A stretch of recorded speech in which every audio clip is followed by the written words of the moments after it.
Welcome to the Arizona Construction and Renovations Employee and Staff Training Program. These tutorials are meant to enhance your knowledge of our internal processes and are not to be shared with others outside of the company. This is a recorded tutorial between current Arizona construction and renovation administrators concerning the PSA intake process.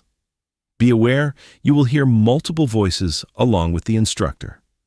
So you're on the main proven jobs table or on the main proven jobs tab, and you hit the create button. So one of two things is going to happen. You're either already going to have the customer in the system or you're not. We're going to start assuming that we do not have the customer in the system. So we're going to create a person. This creates a customer inside of QuickBooks Online. This person becomes selectable and we can fill from this field for the job. So this is going to be John Smith, our test customer. They are a customer. Address 1000 East Fort Lowell Road in Tucson, AZ 85719 in the country of the United States. We don't care about county. There's no parent, there's no salesperson. Nothing else is required. Contact info. So their work phone, work email. I honestly don't care if you put mobile phone and mobile and personal email. It really doesn't matter. Oh, sorry. This has to be formatted just like this. That's the only way that these phone numbers are correctly formatted. No parentheses, just dashes. I don't know why. Don't ask me. The work email, we're going to say estimates@azconstruct.com because John Smith has that as his email address, and that's his phone. This is his address. He's a customer. The end. Save. Yes. Are there any questions about how I set up John Smith's contact? No. Oh, actually, Does it look yes. like this after the fact? So typically how I was doing it, I was going just straight into relationships and then adding it from there rather than from the job. Is that okay too? It's fine either way, but this way it opens up a tab right next to it. You create the customer, you close the tab, and then you can select the customer. Okay, yeah. So either way is cool. I just want to make sure. Yep. So we created the customer from here. However you do it, this is I would recommend doing this. I know Sure. that you've done it going into relationships. Just moving forward, creating company is the easiest way because it keeps you on the same thing, right? The same tab right next to it. Yeah. So you make it, you go here and we select it. Once you select it, we're going to fill from the customer because I don't want you typing in this stuff again. I don't want a potential mistake being made. It's easier just to fill from. You notice that we get the name here, but that's not how we name jobs, right? So we fill from, but then we're going to rename this Smith dash. This is an AccuServe USAA job. It's a recon. And this is the address. Is that Just like space that. after AccuServe necessary? Yep. Okay. So Quick question, because last sometimes name dash TPA space insurance dash type space address. So the underscores are spaces, right? That's a space, that's a space. There's a dash here. It's last name dash the TPA space insurance dash type space address. So let's assume, or let's go back, right? How it was. And let's say this is a MIT.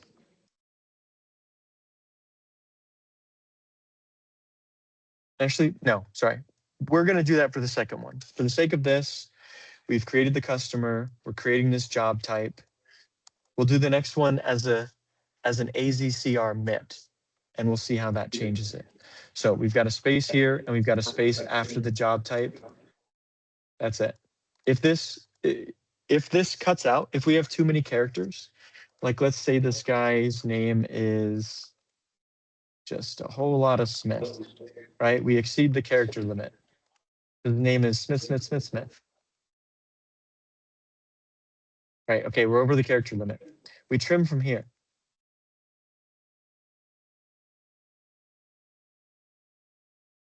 That's what we have to do. This parentheses address is the least important piece of information in the entire job name. It shows up when we go into the customer details.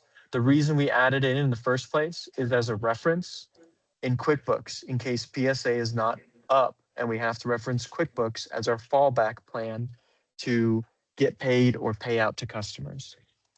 This is just used as a quick reference. Honestly, we only need the street number, but we put the entire thing because it makes it more convenient for Sherry in worst case scenario to figure out the information.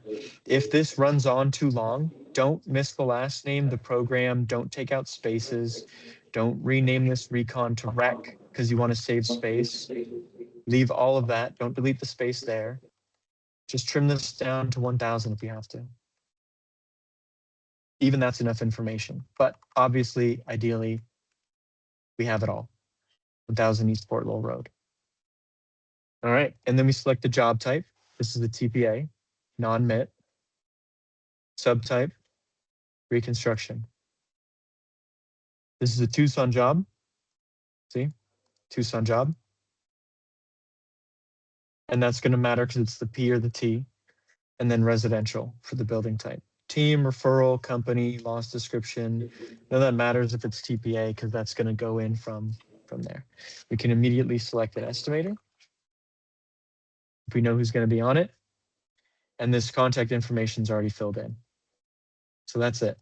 So we want to save, we're going to save and edit. So we've got the customer that we filled from.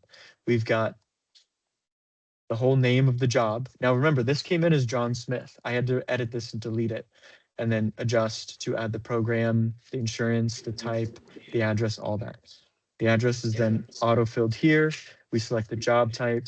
We select the subtype, the location, make sure that's correct, an estimator, and then we move on. I hit save and edit because I'm never just going to hit save. The reason I'm hitting save and edit is because this is going to spit out a job number. But we're not done. This job number, because of the formatting that we use, requires me to add a space, parentheses, and then let's see, what are we naming this one?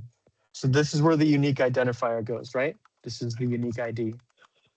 So this could be roof, garage.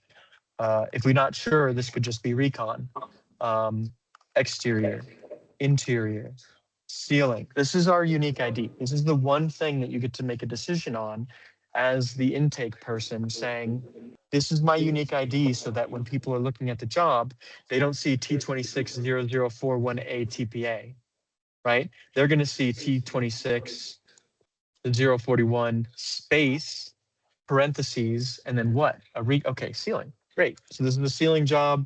You know, it collapsed and now we have to do the drywall. The roof is already fixed, but we have to do drywall on the ceiling and paint it. Great. So this is the ceiling job. All right. And that's really all we need to change. Then we hit save. So now when we're looking at this job,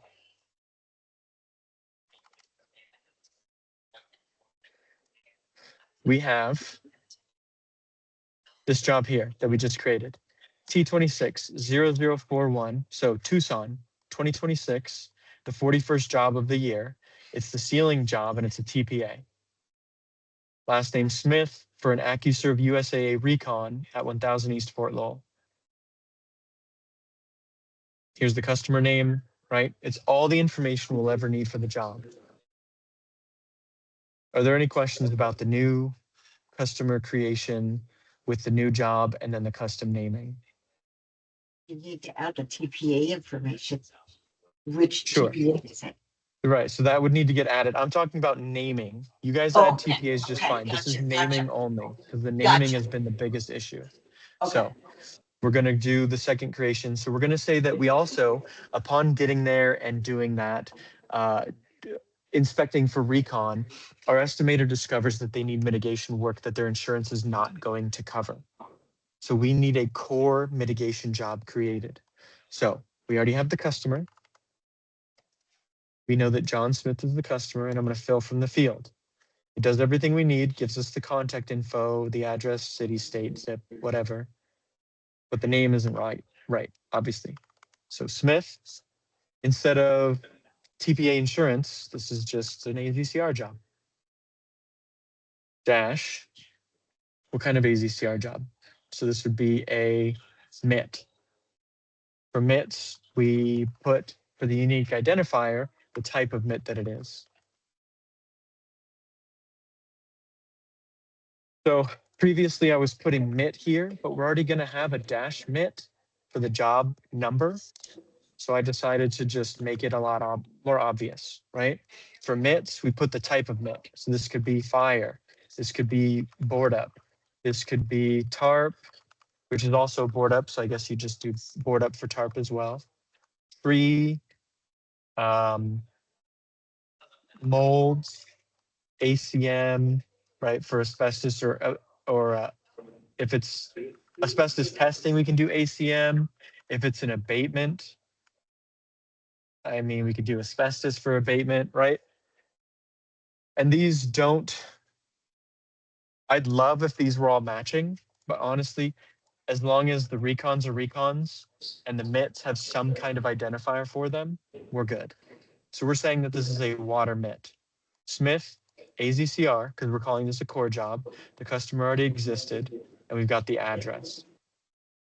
We don't need a space anywhere in here or parentheses because it's just core. There's no TPA or insurance, it's us. The only space in this is here and then obviously inside of the address itself. This information is fine. We're selecting the job type of mitigation. Even though it's a core project, any mitigation has to go through the mitigation job type because that is what decides the workflow. The workflow is based on the job type.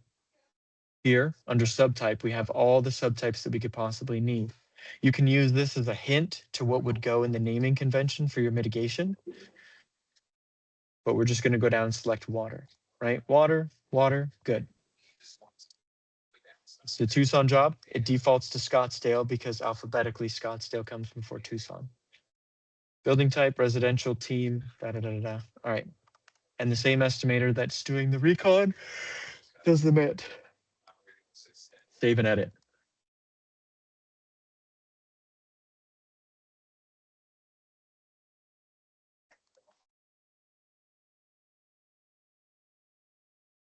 It automatically numbered it, space, parentheses, WTR, end parentheses, save. Because the way that ends up looking is this. T26-0042, space, parentheses, WTR-MIT. So if we're searching by job number, we can find all of our water MITs, all of our fire MITs, all of our asbestos abatements, ACM, all of our asbestos testing, lead testing, all of our mold jobs, all of our board ups. We can find them by searching the number. And then this job has the correct naming for the actual name. Smith AZCR water address. Now these get a little more complicated, I'm sure, but if you ever have any questions about the intake, you can always message me about that. I'm getting a phone call. I sent him to voicemail. Okay.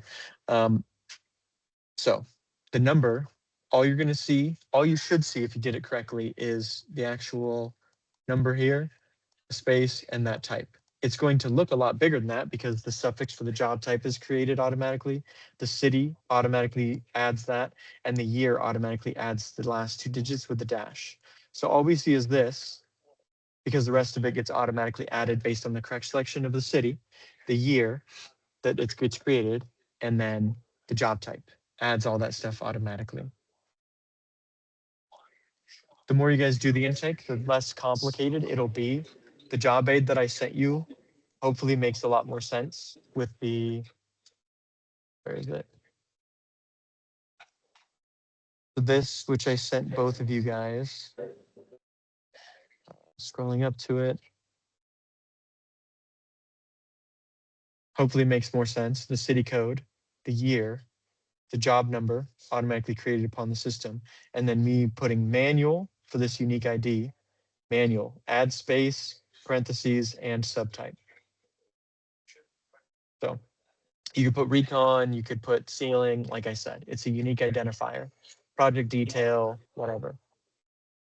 And then for the naming, last name dash ACC space all dash recon space address. All of that is manual for the name. I provided you guys this this job aid, but without seeing this process take place, maybe it wasn't as thorough as I needed, or wasn't as easily explainable as I thought. So do you guys have any questions about either of those processes? No. How about a TPA bit? I'm sorry? There's some bad feedback. You guys have a microphone and a speaker in the same room that are like, or multiple speakers. She said, how about a TPA emit? Okay, Will that be a job? sure. number? So let's assume it's the exact same job. We find out, you know what? The insurance is covering this. We would go into this job.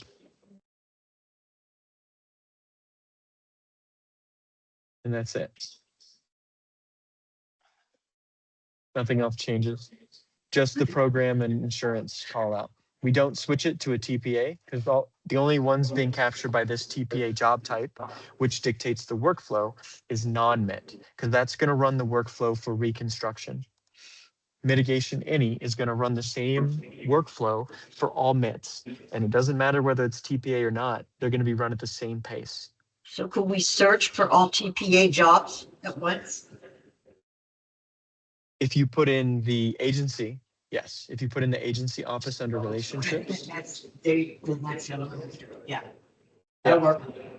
yeah. So under here, or sorry, I guess this would So that's a technically be mandatory thing that should go in on the front end immediately. 100%. Yeah. So when you're changing the job number, when you go in here and you change that, immediately go into relationships. You're adding the insurance company, which is the adjuster office, Right. and the agency office, and then we're hitting save. And then, And now when you go through and you're doing your reports can be ran off of all AccuServe jobs. We can run all USAA jobs. We can run all mitigation jobs. The only thing we can't do is run a report for all TPAs because, well, okay, no, technically we could. you because can't, the off report- what you just said. The report would just be, it would say, if you have the ability to run a report like this, it would be relationship agency office exists, right? Yeah. If there's an agency office at all, that's the TPA. Yep. Now, careful because first key homes, home lesson, these are turn project management companies that work with turns. So my community homes is for turns, lesson is for turns. White Oaks, Maine is not a TPA. They just sort. These are agency types because they are a type of turn. It's the company that assigns us the turn.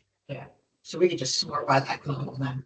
Yeah, exactly. You sort by that and you ignore the ones that have to do with turns. Right.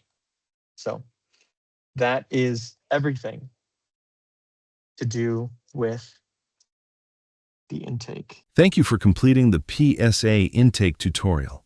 If you have further questions, please refer to the included notes and documents included in this course.